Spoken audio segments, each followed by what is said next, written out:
Bagless Saturday. क्योंकि हमारे शिक्षा विभाग ने ये सोचा कि बच्चे सप्ताह भर पढ़ते पढ़ते बोर हो जाते हैं, विषयों को पढ़ते पढ़ते, गणित है, वही सामाजिक विज्ञान है, वही साइंस है, तो वो पढ़ते पढ़ते एक ही चीज़ बार बार पढ़ते जाओ तो बोरिंग फील होता है। तो कुछ रिफ्रेश होने के लिए शनिवार का दिन जो है शिक्षा विभाग ने वो बनाया बैगलेस सैटरडे, कि बच्चे बैग धोते धोते, बैग का बोझ धोते धोते बोर हो रहे हैं, थक जाते हैं, तो शनिवार का दिन पूरा ही उनकी मस्ती का दिन होना चाहिए। इसी के तहत ये शनिवार को बैगलेस सैटरडे के रूप में मनाया जाता है। खासकर उसको सुरक्षित शनिवार नाम दिया गया है क्योंकि MSSP एक कार्यक्रम शुरू हुआ है। MSSP हुआ मुख्यमंत्री सुरक्षित शनिवार प्रोग्राम। इसके तहत प्रत्येक शनिवार को कुछ न कुछ टॉपिक दिया जाता है। करेंट जो इवेंट होता है, जैसे आपदा है ना, बाढ़ आती है, आगलगी की समस्या होती है, भूकंप आती है, तो उससे संबंधित जानकारियाँ जो है वो बच्चों को देना है। कैसे? खेल खेल के माध्यम से, कुछ गतिविधि के माध्यम से। और आज जो हम लोग मना रहे हैं, आज का जो टॉपिक प्रत्येक शनिवार का टॉपिक होता है, आज का हमारा टॉपिक है पोषण माह। क्योंकि हमारे भारत सरकार के महिला एवं बाल विकास मंत्रालय के द्वारा वर्ष 2018 में एक प्रोग्राम शुरू किया गया जागरूकता फैलाने का पोषण से संबंधित। हमारे भारतवर्ष में प्रत्येक वर्ष कई बच्चे, सर्वे में जब किया गया है तो कई बच्चे जो है वो कुपोषण के शिकार हो जाते हैं। क्यों होते हैं कुपोषण के शिकार? जानकारी के अभाव में, जागरूकता के अभाव में। तो इसी के तहत ये प्रोग्राम शुरू किया गया है कि कुपोषण की समस्या को बहुत हद तक सुधारा जाए, और इसी के लिए पोषण माह शुरू किया गया है। खास उसके द्वारा ये संचालित होता है और प्रत्येक स्कूल में क्लास 1 से 8वीं तक के बच्चों को इसके लिए जागरूकता की बात की जाती है और उनके माता पिता को भी बुलाया जाता है, अभिभावकों को भी। और इसके द्वारा जो है प्रत्येक शनिवार को उनको ये देना, सितंबर माह जो है वो पूरी तरह पोषण माह ही कहलाता है। पोषण सप्ताह, पोषण पखवाड़ा और पोषण माह। तो अब ये दूसरा सप्ताह हमारा चल रहा है, पोषण पखवाड़ा ये खत्म हो गया, अब अगला पोषण पखवाड़ा शुरू हो रहा है सितंबर 2023 का। उसके तहत हम आज बता रहे हैं पोषण रंगोली के थ्रू हमारे पोषक तत्वों के बारे में। चूँकि हम संतुलित आहार नहीं लेते हैं, इसी के कारण कुपोषण के शिकार होते हैं। हमारे शरीर के वृद्धि और विकास के लिए क्या चाहिए? पोषक तत्व चाहिए, है ना, सही पोषण चाहिए। तो सही पोषण के लिए हमारे कितने आवश्यक तत्व हैं? पोषक तत्व कितने हैं? 6 पोषक तत्व हैं। कौन कौन है? कौन है पोषक तत्व? कार्बोहाइड्रेट, प्रोटीन, वसा, विटामिन, खनिज लवण और जल। तो किसी न किसी रूप में भोजन के अंदर ये शामिल होता है, लेकिन हम लोग जागरूक उतना नहीं है इसके बारे में कि कैसा आहार हमने, जिससे हमको वो संतुलित आहार मिल जाए, संपूर्ण पोषक तत्व जो है हमको मिल जाए। तो आज हम इसी पर चर्चा करने के लिए एक हमने रंगोली बनाया, बच्चों ने मिलकर ये रंगोली बनाया है, पोषण रंगोली। इसमें आप देख सकते हैं कि सारे पोषक तत्व मिले हुए अनाज और सब्जियों से मिलकर, ये अनाज, सब्जी और मसालों से मिलाकर ये रंगोली बनाई गई है, पोषण रंगोली। ये प्रोग्राम जो है पोषण माह, इसका कोई भी सरकार जो कोई प्रोग्राम चलाती है, जागरूकता प्रोग्राम, उसका एक थीम होता है। थीम मतलब कि उस प्रोग्राम का क्या उद्देश्य है, वो आम जनों को समझाने के लिए एक थीम दे दिया जाता है, 1 लाइन 2 लाइन का स्लोगन कह सकते हैं उसको।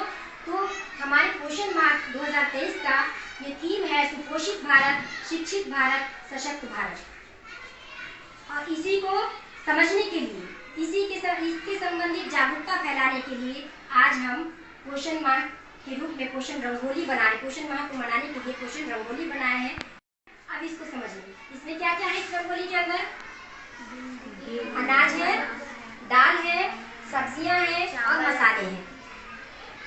तो अलग अलग पोषक तत्वों को ये दिखा रहा है। इसमें सारे जितने भी अनाज है, दाल है और सब्जियां हैं, सभी में अलग अलग पोषक तत्व हैं। जैसे गेहूं है और चावल है, इसमें क्या पाया जाता है?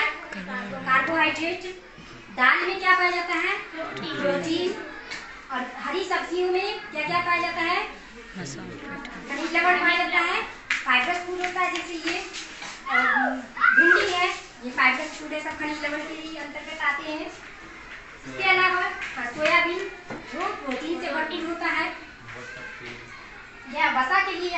तेल भी है, और जल तो हम लोग पीते ही हैं।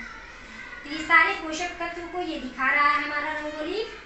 और इसी से संबंधित हमने जो जानकारियाँ दी उनको आप लोग अपने घर ही जाके, अपने आसपास जाके सबको बताएंगे कि हमारे आहार में ये सारी चीज़ें सम्मिलित होनी चाहिए।